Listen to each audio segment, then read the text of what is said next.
আসসালামু আলাইকুম রহমতুল্লাহ। আজকে আমরা আরো একটি গুরুত্বপূর্ণ টপিক নিয়ে হাজির হয়েছি। মহাকর্ষীয় ধ্রুবকের একক ও মাত্রা নিয়ে। এই একক এবং মাত্রাটা আমাদের খুব কাজে লাগে এবং এটা এমসিকিউ অনেক জায়গাতে আসে।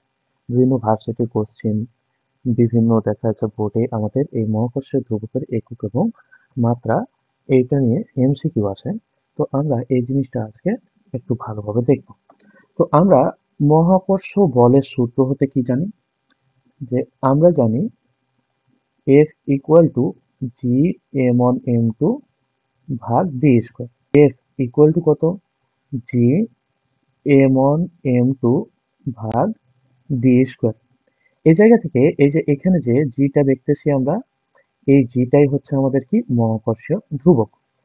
আর এখানে যদি আমরা g এর একক এবং মাত্রা নির্ণয় করতে যাই তাহলে g কে আমরা কি করব? আলাদা নেব। তাহলে g ইকুয়াল টু আমরা কত লিখতে পারবো এই জায়গা থেকে? এফ ডি স্কোয়ার ভাগ হচ্ছে আমাদের কত? এম ওয়ান ইন্টু হচ্ছে কত? M two.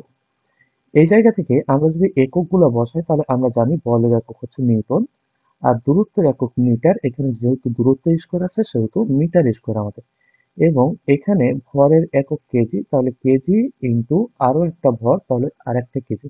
তাহলে এই জায়গা থেকে আমরা কত লিখতে পারি? নিউটন মিটার স্কোয়ার ভাগ হচ্ছে আমাদের কত? ভাগ হচ্ছে কেজি স্কোয়ার। তাহলে এই জায়গা থেকে আমরা লিখতে পারবো newton metre square kg inverse two. তাহলে এইটা হচ্ছে আমাদের কিসের একক? এইটা হচ্ছে আমরা পেয়ে গেলাম মহাকর্ষীয় হচ্ছে ধ্রুবকের একক। তাহলে আমাদের টার্গেট হচ্ছে মহাকর্ষীয় ধ্রুবকের একক এবং মাত্রা নির্ণয় করা। তাহলে মহাকর্ষীয় ধ্রুবকের এককটা আমরা কি পেয়ে গেলাম? মহাকর্ষীয় ধ্রুবকের এককটা আমরা পেয়ে গেলাম newton metre square kg inverse two. এরপর যদি আমরা মাত্রা নির্ণয় করতে যাই তাহলে আমাদের মহাকর্ষীয় ধ্রুবকের যে এককটা আছে এই এককটাকে আমাদের ভাঙতে হবে। যত ছোট আকারে আমরা ভাঙতে পারবো সেভাবে আমরা ভেঙে নিব এটাকে। তাহলে newton metre square kg inverse two, এই এককটাকে আমরা কি করব? ভাঙবো। মিটার তো মৌলিক একক, কেজিও মৌলিক একক, তাহলে নিউটনকে আমরা মৌলিক একক প্রকাশ করবো। তো নিউটন কিসের একক? নিউটন হচ্ছে বলের একক। তো বল এফ ইকুয়াল টু হচ্ছে আমাদের কত? F equal to M A. তাহলে এই জায়গায় যদি দেখি আমরা, তাহলে এম এটার একক কত আমাদের? এটার একক হচ্ছে কেজি। আর ত্বরণের একক কত আমাদের? ত্বরণের একক হচ্ছে মিটার পার হচ্ছে সেকেন্ড স্কোয়ার। তাহলে কেজি মিটার পার সেকেন্ড স্কোয়ারকে আমরা একসাথে কি বলি? একসাথে বলি নিউটন। তাহলে এই জায়গা থেকে আমরা লিখতে পারি এক নিউটন ইকুয়াল টু কত? এক kg metre per second square.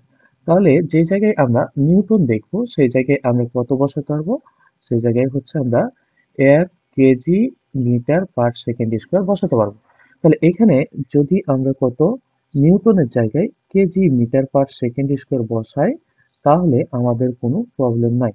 তাহলে kg metre per second square বসাই দিলাম। এখানে হচ্ছে একটা মিটার স্কোয়ার আগে থেকে আছে, এখানে পার কেজি স্কোয়ারও আমাদের আগে থেকেই আছে। তাহলে এই জায়গায় যদি দেখি আমরা যে এখানে হচ্ছে আমাদের কত আছে? পার কেজি স্কোয়ার। তাহলে পার কেজি স্কোয়ারও বসাই দিলাম। এই জায়গা থেকে এখানে কেজি, এখানে হচ্ছে কেজি ইনভার্স টু। তাহলে এই জায়গায় কি থাকবে? এখানে আমাদের এখানে থাকবে কেজি ইনভার্স।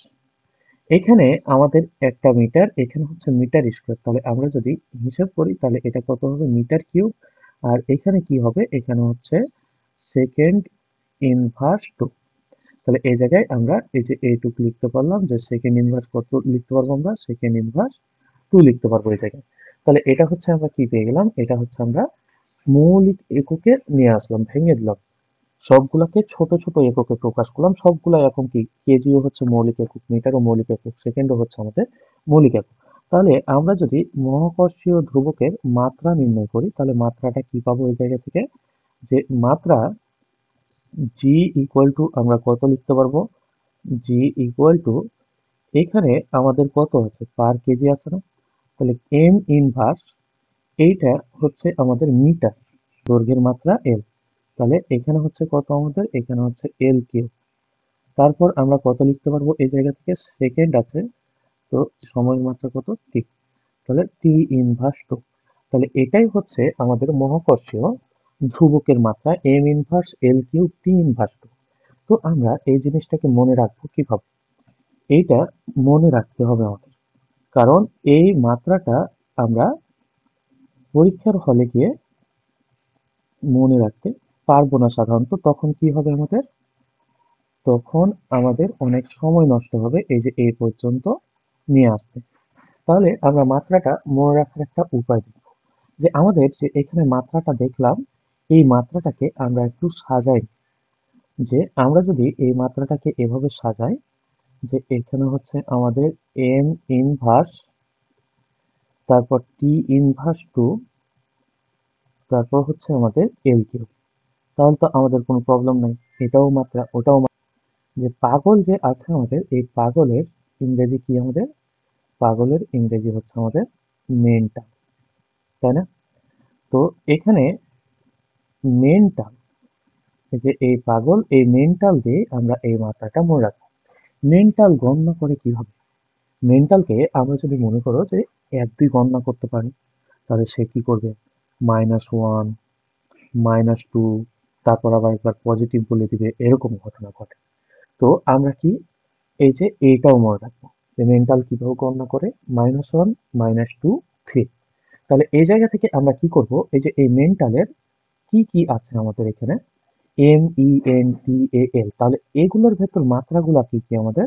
একটা হচ্ছে এম, একটা হচ্ছে আমাদের কত টি, এবং আরো একটা মাত্রা আছে আমাদের, সেটা হচ্ছে কত এল। তো আমরা যখন এই যে এই মহাকর্ষীয় ধ্রুবকের মাত্রা বের করব, তখন আমরা কি করব, এই যে এই মেন্টালকে নিব প্রথমে, মেন্টাল থেকে আমরা প্রথমে কি বসাবো? মাত্রাগুলো বসাই নেব। তাহলে এক হচ্ছে কি এম, 2 নম্বরে কত আছে আমাদের? টি আছে, 3 নম্বরে কত আছে আমাদের? এল আছে।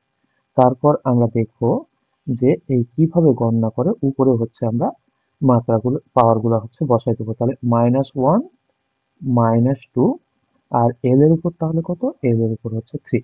এই যে M inverse T inverse two L cube, তাহলে এটাই হচ্ছে আমাদের কি? এইটাই হচ্ছে আমাদের মহাকর্ষীয় ধ্রুবকের মাত্রা। তাহলে এই জায়গা থেকে আমরা এই যে এই মহাকর্ষীয় ধ্রুবকের মাত্রাটা কিভাবে মনে রাখবো? যে M inverse T inverse two L cube, যেটাকে আমরা এই মেন্টালের মাধ্যমে মনে রাখবো। এবং এই মাত্রাটা খুব গুরুত্বপূর্ণ অনেক ভার্সিটির কোশ্চেনে, এবং আমাদের দেখা যাচ্ছে এইচএসসি বোর্ড এক্সামে যখন ফাইনাল এক্সাম হবে, তখন এই মাত্রাগুলো অনেক জায়গাতে এসে থাকে। তো M inverse T inverse two L cube আমরা মেন্টালের মাধ্যমে মনে রাখবো। মেন্টালে হচ্ছে এম প্রথমে, এটা একটা মাত্রা, টি একটা মাত্রা, এল একটা মাত্রা, এবং মেন্টাল কিভাবে গণনা করে? এম দেখা যাচ্ছে -1, -2, 3, দেখা যাচ্ছে প্রথমে দুইটা ঋণাত্মক, তারপর হচ্ছে কি আবার ধনাত্মক গুণল। তাহলে এই যে এইভাবে আমরা আগে মাত্রাগুলো বসাই দিব, তারপর হচ্ছে পাগল কিভাবে গণনা করে, উপরে হচ্ছে আমরা পাওয়ার গুলা এভাবে বসাবো। ধন্যবাদ সবাইকে, আজকে এ পর্যন্ত।